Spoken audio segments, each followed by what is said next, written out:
4/7/2026 ಪ್ರಾರ್ಥ ಮುರಳಿ ಬಾಗ್ದಾದ ಮಧುಬನ. ಮಧುರ ಮಕ್ಕಳೇ, ಜ್ಞಾನ ಸಾಗರ ತಂದೆಯು ನಿಮಗೆ ಜ್ಞಾನದ 3ನೇ ನೇತ್ರವನ್ನು ಕೊಡಲು ಬಂದಿದ್ದಾರೆ. ಇದರಿಂದ ಆತ್ಮಜ್ಯೋತಿಯು ಜಾಗೃತವಾಗುತ್ತದೆ. ಪ್ರಶ್ನೆ: ತಂದೆಗೆ ಮಾಡಿಸುವವರು ಎಂದು ಏಕೆ ಹೇಳಲಾಗಿದೆ? ಅವರು ಏನನ್ನು ಮಾಡುತ್ತಾರೆ ಮತ್ತು ಏನು ಮಾಡಿಸುತ್ತಾರೆ? ಉತ್ತರ: ತಂದೆಯು ಹೇಳುತ್ತಾರೆ, ನಾನು ನೀವು ಮಕ್ಕಳಿಗೆ ಮುರುಳಿಯನ್ನು ತಿಳಿಸುವ ಕಾರ್ಯ ಮಾಡುತ್ತೇನೆ. ಮುರುಳಿಯನ್ನು ತಿಳಿಸಿ ಮಂತ್ರವನ್ನು ಕೊಟ್ಟು ನಿಮ್ಮನ್ನು ಯೋಗ್ಯರನ್ನಾಗಿ ಮಾಡುತ್ತೇನೆ.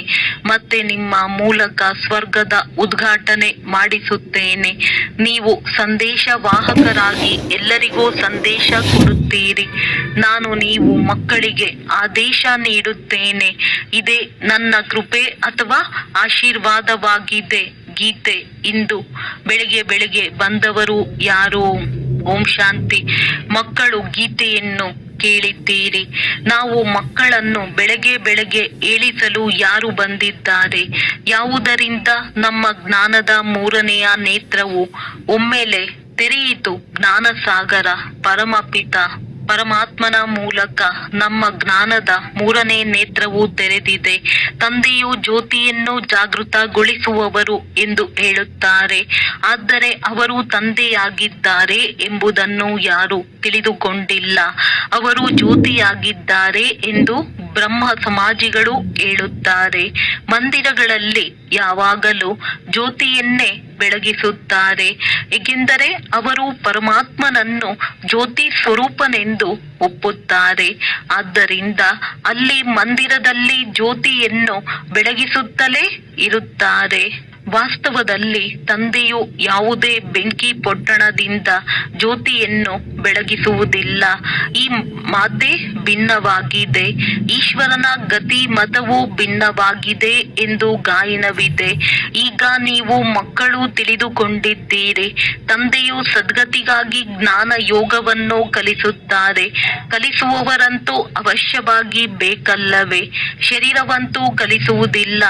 ಆತ್ಮವೇ ಎಲ್ಲವನ್ನೂ ಮಾಡುತ್ತದೆ. ಆತ್ಮದಲ್ಲಿ ಒಳ್ಳೆಯ ಅಥವಾ ಕೆಟ್ಟ ಸಂಸ್ಕಾರವಿರುತ್ತದೆ. ಈ ಸಮಯದಲ್ಲಿ ರಾವಣನ ಪ್ರವೇಶತೆಯಾಗಿರುವ ಕಾರಣ ಮನುಷ್ಯರ ಸಂಸ್ಕಾರವು ಕೆಟ್ಟದಾಗಿರುತ್ತದೆ. ಅರ್ಥಾತ್ ಪಂಚವಿಕಾರಗಳ ಪ್ರವೇಶತೆಯಾಗಿದೆ. ದೇವತೆಗಳಲ್ಲಿ ಈ ಪಂಚವಿಕಾರಗಳು ಇರುವುದಿಲ್ಲ. ಭಾರತದಲ್ಲಿ ದೈವಿ ಸ್ವರಾಜ್ಯವಿದ್ದಾಗ ಈ ಕೆಟ್ಟ ಸಂಸ್ಕಾರವು ಇರಲಿಲ್ಲ. ಸರ್ವಗುಣ ಸಂಪನ್ನರಾಗಿದ್ದರು. ದೇವಿ ದೇವತೆಗಳದು ಎಷ್ಟು ಒಳ್ಳೆಯ ಸಂಸ್ಕಾರವಿತ್ತು. ಅದನ್ನು ನೀವೀಗ ಧಾರಣೆ ಮಾಡಿಕೊಳ್ಳುತ್ತಿದ್ದೀರಿ. ತಂದೆಯೇ ಬಂದು ಸೆಕೆಂಡಿನಲ್ಲಿ ಸರ್ವರಿಗೆ ಸದ್ಗತಿ ನೀಡುತ್ತಾರೆ. ಬಾಕಿ ಗುರು ಗೋಸಾಯಿಗಳಂತೂ ಭಕ್ತಿ ಮಾರ್ಗದಲ್ಲಿ ನಡೆಯುತ್ತಾ ಬಂದಿದ್ದಾರೆ. ಅವರು ಯಾರೊಬ್ಬರಿಗೂ ಗತಿ ಸದ್ಗತಿ ನೀಡಲು ಸಾಧ್ಯವಿಲ್ಲ. ತಂದೆಯು ಬರುತ್ತಿದ್ದಂತೆಯೇ ಸರ್ವರ ಸದ್ಗತಿಯಾಗುತ್ತದೆ. ಬಂದು ಪತಿತ ಪ್ರಪಂಚದ ವಿನಾಶ ಮಾಡಿ ಪಾವನ ಪ್ರಪಂಚದ ಉದ್ಘಾಟನೆ ಮಾಡಿ ಅಥವಾ ಬಾಗಿಲನ್ನು ತೆರೆಯಿರಿ ಎಂದೇ ಪರಮಪಿತ ಪರಮಾತ್ಮನನ್ನು ಕರೆಯುತ್ತಾರೆ. ತಂದೆಯು ಬಂದು ಶಿವಶಕ್ತಿ ಮಾತೆಯರ ಮೂಲಕ ಸ್ವರ್ಗದ ಬಾಗಿಲನ್ನು ತೆರೆಸುತ್ತಾರೆ. ವಂದೇ ಮಾತರಂ ಎಂದು ಗಾಯನವಿದೆ. ಈ ಸಮಯದಲ್ಲಿ ಯಾವುದೇ ಮಾತೆಗೆ ವಂದನೆ ಮಾಡಲಾಗುವುದಿಲ್ಲ, ಏಕೆಂದರೆ ಯಾರೊಬ್ಬರೂ ಶ್ರೇಷ್ಠಾಚಾರಿ ಮಾತೆಯರಿಲ್ಲ. ಯೋಗ ಬಲದಿಂದ ಜನ್ಮ ಪಡೆಯುವವರಿಗೆ ಶ್ರೇಷ್ಠಾಚಾರಿಗಳೆಂದು ಹೇಳಲಾಗುತ್ತದೆ. ಲಕ್ಷ್ಮೀ ನಾರಾಯಣರಿಗೆ ಶ್ರೇಷ್ಠಾಚಾರಿಗಳೆಂದು ಹೇಳಲಾಗುತ್ತದೆ. ಭಾರತದಲ್ಲಿ ದೇವಿ ದೇವತೆಗಳಿದ್ದಾಗ ಭಾರತವು ಶ್ರೇಷ್ಠಾಚಾರಿಯಾಗಿತ್ತು. ಈ ಮಾತುಗಳನ್ನು ಮನುಷ್ಯರು ತಿಳಿದುಕೊಂಡಿಲ್ಲ. ಅವರು ತಮ್ಮದೇ ಯೋಜನೆಗಳನ್ನು ಮಾಡುತ್ತಿದ್ದಾರೆ. ಗಾಂಧೀಜಿಯೂ ಸಹ ರಾಮರಾಜ್ಯವನ್ನು ಬಯಸುತ್ತಿದ್ದರು. ಈಗ ರಾವಣ ರಾಜ್ಯವಾಗಿದೆ ಎಂಬುದು ಇದರಿಂದಲೇ ಸಿದ್ಧವಾಗುತ್ತದೆ. ಭಾರತವು ಪತಿತವಾಗಿದೆ. ಆದರೆ ರಾಮರಾಜ್ಯವನ್ನು ಸ್ಥಾಪನೆ ಮಾಡುವುದಕ್ಕಾಗಿ ಬೇಹದ್ದಿನ ಬಾಪೂಜಿ ಬೇಕಾಗಿದೆ. ಅವರೇ ರಾಮರಾಜ್ಯದ ಸ್ಥಾಪನೆ ಮತ್ತು ರಾವಣ ರಾಜ್ಯದ ವಿನಾಶ ಮಾಡುವರು. ರಾವಣ ರಾಜ್ಯಕ್ಕೆ ಈಗ ಬೆಂಕಿ ಬೀಳಲಿದೆ ಎಂದು ಮಕ್ಕಳಿಗೆ ತಿಳಿದಿದೆ. ಎಲ್ಲ ಆತ್ಮರು ಅಜ್ಞಾನ ಅಂಧಕಾರದಲ್ಲಿ ಮಲಗಿದ್ದಾರೆ. ನೀವು ತಿಳಿದುಕೊಂಡಿದ್ದೀರಿ, ನಾವು ಸಹ ಮಲಗಿದ್ದೆವು. ತಂದೆಯು ಬಂದು ಜಾಗೃತ ಮಾಡುತ್ತಾರೆ. ಈಗ ಭಕ್ತಿಯ ರಾತ್ರಿಯು ಮುಕ್ತಾಯವಾಗಿದೆ, ದಿನವು ಪ್ರಾರಂಭವಾಗುತ್ತದೆ. ರಾತ್ರಿಯು ಮುಗಿದು ಈಗ ಹಗಲಾಗುತ್ತಿದೆ. ತಂದೆಯು ಸಂಗಮದಲ್ಲಿ ಬಂದಿದ್ದಾರೆ. ಮಕ್ಕಳಿಗೆ ದಿವ್ಯ ದೃಷ್ಟಿ ಮತ್ತು ಜ್ಞಾನದ 3ನೇ ನೇತ್ರವನ್ನು ಕೊಡುತ್ತಾರೆ. ಇದರಿಂದ ನೀವು ಇಡೀ ವಿಶ್ವವನ್ನು ಅರಿತುಕೊಂಡಿದ್ದೀರಿ. ನಿಮ್ಮ ಬುದ್ಧಿಯಲ್ಲಿ ಕುಳಿತಿದೆ, ಇದು ಮಾಡಲ್ಪಟ್ಟ ಅವಿನಾಶಿ ನಾಟಕವಾಗಿದೆ. ಇದು ಸುತ್ತುತ್ತಲೇ ಇರುತ್ತದೆ. ನೀವೀಗ ಎಷ್ಟೊಂದು ಜಾಗೃತರಾಗಿದ್ದೀರಿ. ಇಡೀ ಪ್ರಪಂಚವು ಮಲಗಿದೆ. ಈಗ ನೀವು ಮಕ್ಕಳಿಗೆ ಇಡೀ ವಿಶ್ವದ ಆದಿ, ಮಧ್ಯ, ಅಂತ್ಯ, ಮೂಲವತನ, ಸೂಕ್ಷ್ಮವತನ, ಸ್ಥೂಲವತನದ ಬಗ್ಗೆ ತಿಳಿದಿದೆ. ಇಡೀ ಪ್ರಪಂಚವು ಕುಂಭಕರ್ಣನ ಅಜ್ಞಾನ ನಿದ್ರೆಯಲ್ಲಿ ಮಲಗಿದೆ. ಪತಿತ ಪಾವನ ಯಾರೆಂಬುದು ಯಾರಿಗೂ ತಿಳಿದಿಲ್ಲ. ಏ ಪತಿತ ಪಾವನ, ಬನ್ನಿ ಎಂದು ಕರೆಯುತ್ತಾರೆ. ಆದರೆ ಸೃಷ್ಟಿಯ ಆದಿ, ಮಧ್ಯ, ಅಂತ್ಯದ ರಹಸ್ಯವನ್ನು ತಿಳಿಸಿ ಎಂದು ಹೇಳುವುದಿಲ್ಲ. ತಂದೆಯು ಹೇಳುತ್ತಾರೆ, ನೀವು ಈ ಸೃಷ್ಟಿ ಚಕ್ರವನ್ನು ತಿಳಿದುಕೊಳ್ಳುವುದರಿಂದಲೇ ಚಕ್ರವರ್ತಿ ರಾಜರಾಗುತ್ತೀರಿ. ನೆನಪಿನಿಂದಲೇ ಪಾವನರಾಗುತ್ತೀರಿ. ಇದು ಸಹ ನಿಮಗೆ ತಿಳಿದಿದೆ. ವಿನಾಶವು ಸನ್ಮುಖದಲ್ಲಿ ನಿಂತಿದೆ. ಯುದ್ಧವು ಆಗಲಿದೆ. ಆದರೆ ಯಾವುದೇ ಕೌರವರ ಪಾಂಡವರ ಯುದ್ಧವಾಗಲಿಲ್ಲ.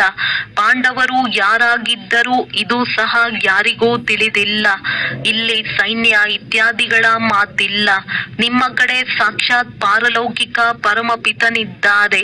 ಆ ತಂದೆಯಿಂದಲೇ ಆಸ್ತಿಯೂ ಸಿಗುತ್ತದೆ. ನೀವು ಇದನ್ನು ಅರಿತಿದ್ದೀರಿ. ಕೃಷ್ಣನ ಆತ್ಮವು 84 ಜನ್ಮಗಳನ್ನು ತೆಗೆದುಕೊಂಡು ಈಗ ಪುನಃ ತಂದೆಯಿಂದ ಆಸ್ತಿಯನ್ನು ತೆಗೆದುಕೊಳ್ಳುತ್ತಿದೆ. ವಿಶ್ವದ ಚರಿತ್ರೆ, ಭೂಗೋಳವು ಪುನರಾವರ್ತನೆ ಆಗುತ್ತಿದೆ. ಈಗ ನೀವು ಮಕ್ಕಳು ವಿನಾಶಕ್ಕೆ ಮೊದಲೇ ಸತೋ ಪ್ರಧಾನರಾಗಬೇಕಾಗಿದೆ. ಗೃಹಸ್ಥ ವ್ಯವಹಾರದಲ್ಲಿರುತ್ತಾ ಕಮಲ ಪುಷ್ಪ ಸಮಾನ ಪವಿತ್ರರಾಗಿರಬೇಕಾಗಿದೆ. ಭಗವಾನು ವಾಚ ಗೃಹಸ್ಥ ವ್ಯವಹಾರದಲ್ಲಿರುತ್ತಾ ಇದೊಂದು ಜನ್ಮ ಪವಿತ್ರರಾಗಿರಿ ಎಂದು ಗಾಯನವಿದೆ. ಕಳೆದದ್ದು ಕಳೆದು ಹೋಯಿತು. ಇದಂತೂ ಡ್ರಾಮಾದಲ್ಲಿ ನಿಗದಿಯಾಗಿದೆ. ಸೃಷ್ಟಿಯು ಸತೋ ಪ್ರಧಾನವಾಗಲೇಬೇಕಾಗಿದೆ.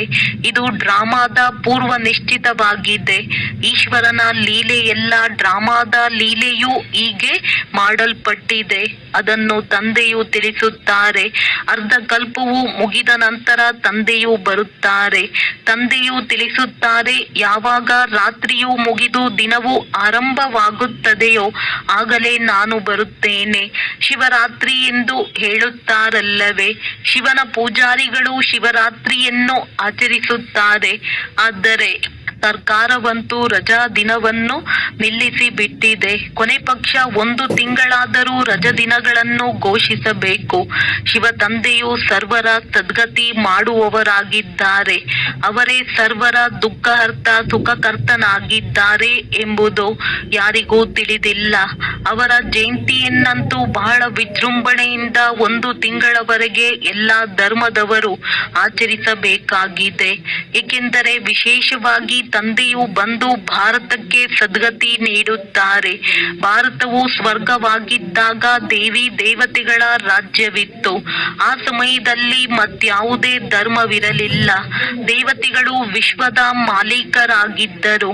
ಯಾವುದೇ ವಿಭಜನೆ ಇರಲಿಲ್ಲ.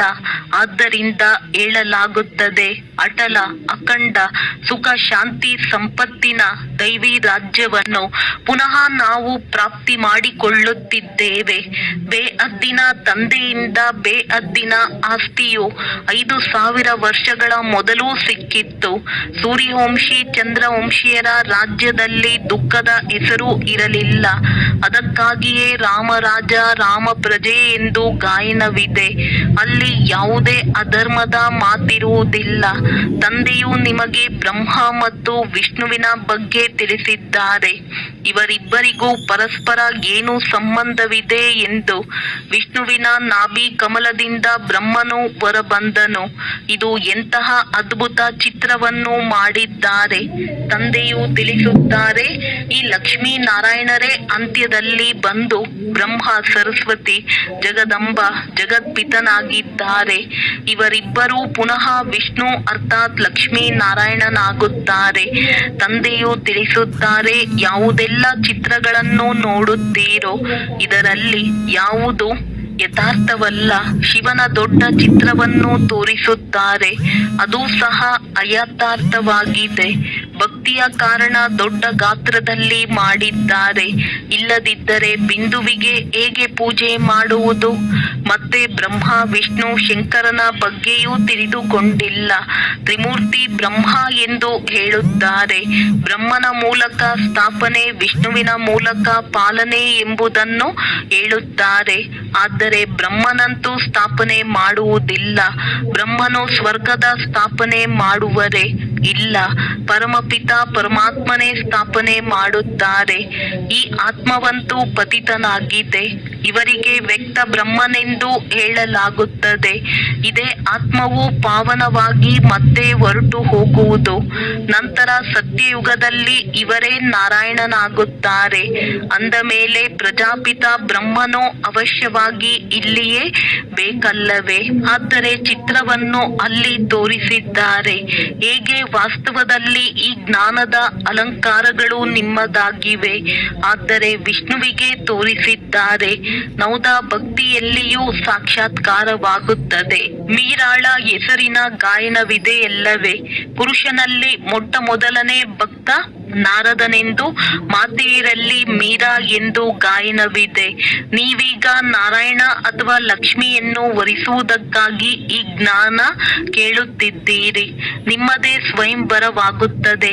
ಸಭೆಯಲ್ಲಿ ಬಂದು ನಾನು ಲಕ್ಷ್ಮಿಯನ್ನು ವರಿಸಬಲ್ಲನೆ ಎಂದು ನಾರದನು ಕೇಳಿದನೆಂದು ತೋರಿಸುತ್ತಾರೆ.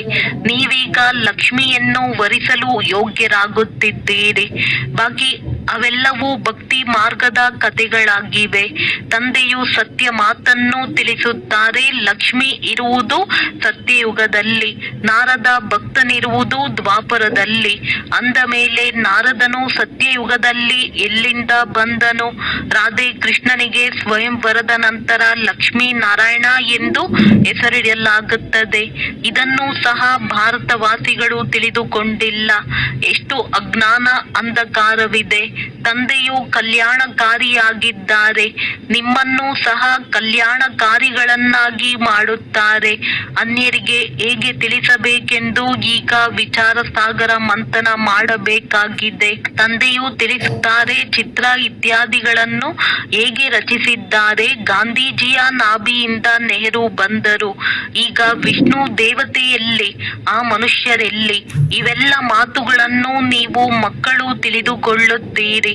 ಬೇಅದ್ದಿನ ತಂದೆಯು ನಮಗೆ ಓದಿಸುತ್ತಾರೆಂದು ನಿಮಗೆ ನಂಬರ್ ವಾರ್ ಖುಷಿ ಇದೆ.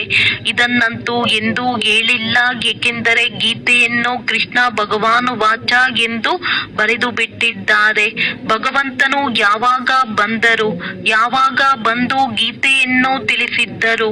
ತಿಥಿ ತಾರೀಕು ಏನೂ ಇಲ್ಲ. ಕಲ್ಪದ ಆಯಸ್ಸು ಲಕ್ಷಾಂತರ ವರ್ಷಗಳೆಂದು ಹೇಳುತ್ತಾರೆ. ಯಾರ ಬುದ್ಧಿಯಲ್ಲಿಯೂ ಬರುವುದಿಲ್ಲ. ಈಗ ತಂದೆಯು ಕುಳಿತು ಮಕ್ಕಳಿಗೆ ತಿಳಿಸುತ್ತಾರೆ. ಬ್ರಾಹ್ಮಣ ವೃಕ್ಷವು ವೃದ್ಧಿಯಾಗುತ್ತಾ ಇರುತ್ತದೆ. ವೃದ್ಧಿಯಾಗಿ ಬಹಳಷ್ಟು ಮಂದಿ ಮಕ್ಕಳಾಗುವರು. ನೀವು ಮಕ್ಕಳು ತಿಳಿದುಕೊಂಡಿದ್ದೀರಿ. ವರ್ಣಗಳಲ್ಲಿ ಹೇಗೆ ಸುತ್ತುತ್ತೇವೆ ನಾವು. ಬ್ರಾಹ್ಮಣರ ವರ್ಣವು ಎಲ್ಲದಕ್ಕಿಂತ ಶ್ರೇಷ್ಠವಾಗಿದೆ. ನಾವು ಭಾರತದ ಗುಪ್ತವಾದ ಸತ್ಯ ಆತ್ಮಿಕ ಸಮಾಜ ಸೇವಕರಾಗಿದ್ದೇವೆ.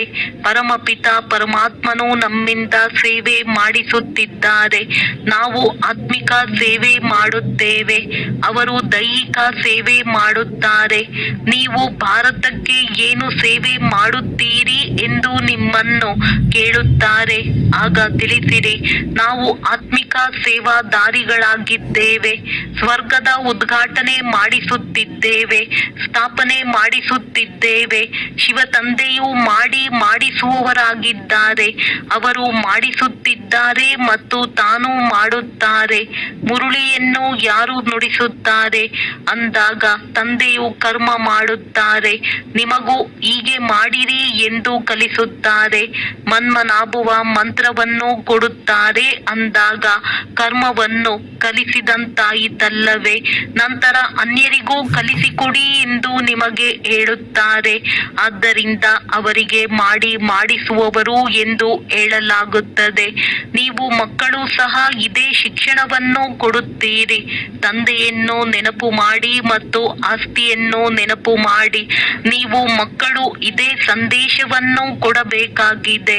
ಅನ್ಯರಿಗೆ ಸಂದೇಶ ಕೊಟ್ಟು ತಾನು ನೆನಪಿನಲ್ಲಿ ಇಲ್ಲವೆಂದರೆ ಏನಾಗುವುದು? ಅನ್ಯರು ಮಾತ್ರ ಪುರುಷಾರ್ಥ ಮಾಡಿ ಮೇಲೇರುತ್ತಾರೆ. ಸಂದೇಶವನ್ನು ಕೊಡುವವರು ಹಿಂದುಳಿಯುತ್ತೀರಿ. ನೆನಪಿನ ಪುರುಷಾರ್ಥ ಮಾಡದಿದ್ದರೆ ಅಷ್ಟು ಶ್ರೇಷ್ಠ ಪದವಿಯನ್ನು ಪಡೆಯಲು ಸಾಧ್ಯವಿಲ್ಲ. ಸಂದೇಶವನ್ನು ಪಡೆದವರು ನೆನಪಿನ ಯಾತ್ರೆಯಿಂದ ಪಾವನರಾಗಿ ಬಿಡುತ್ತಾರೆ. ಹೇಗೆ ತಂದೆಯು ಬಂಧನದಲ್ಲಿ ಇರುವವರ ಉದಾಹರಣೆ ನೀಡುತ್ತಾರೆ.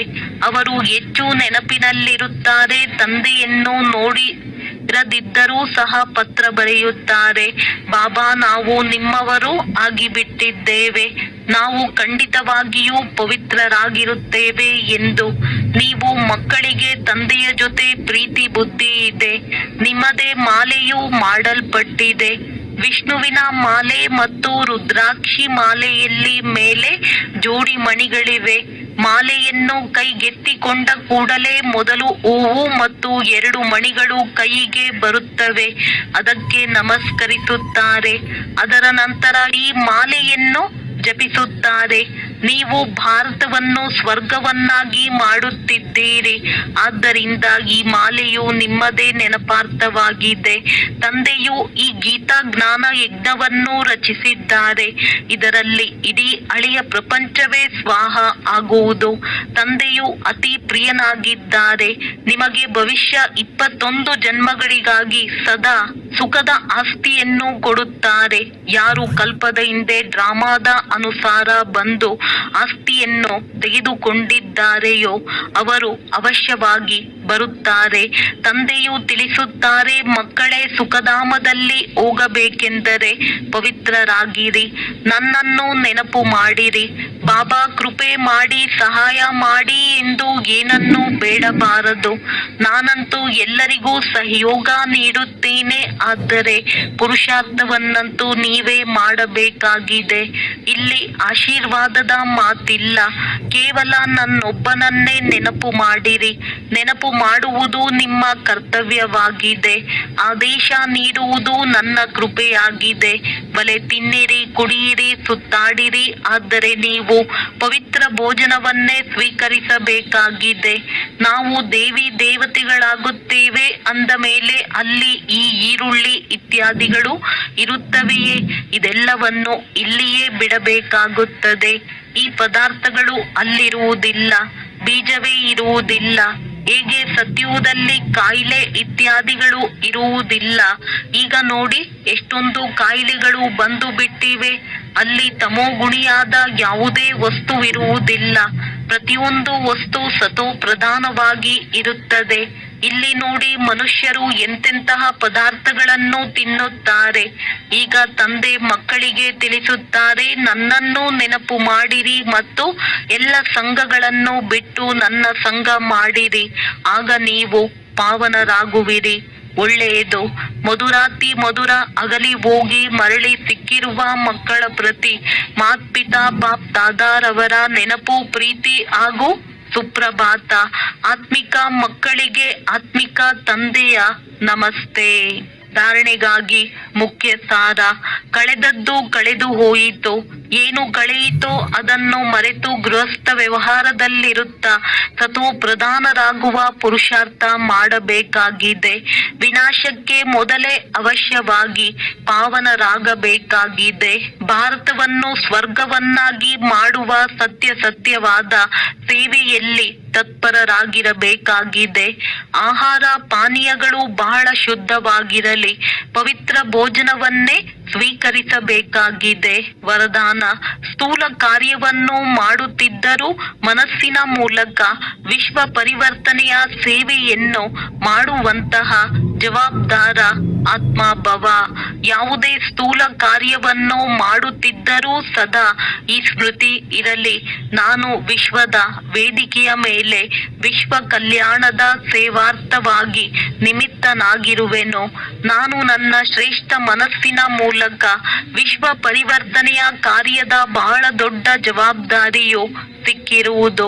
ಈ ಸ್ಮೃತಿಯಲ್ಲಿ ಆಲಸ್ಯವೂ ಸಮಾಪ್ತಿಯಾಗುತ್ತದೆ ಹಾಗೂ ಸಮಯವೂ ವ್ಯರ್ಥವಾಗುವುದರಿಂದ ಉಳಿತಾಯ ಆಗಿಬಿಡುತ್ತದೆ. ಒಂದೊಂದು ಕ್ಷಣವನ್ನು ಅಮೂಲ್ಯವೆಂದು ತಿಳಿದುಕೊಂಡು ಅದನ್ನು ವಿಶ್ವ ಕಲ್ಯಾಣದ ಅಥವಾ ಜಡ ಚೈತನ್ಯವನ್ನು ಪರಿವರ್ತನೆ ಮಾಡುವ ಕಾರ್ಯದಲ್ಲಿ ಸಫಲ ಮಾಡುತ್ತಾ ಇರುತ್ತೀರಿ.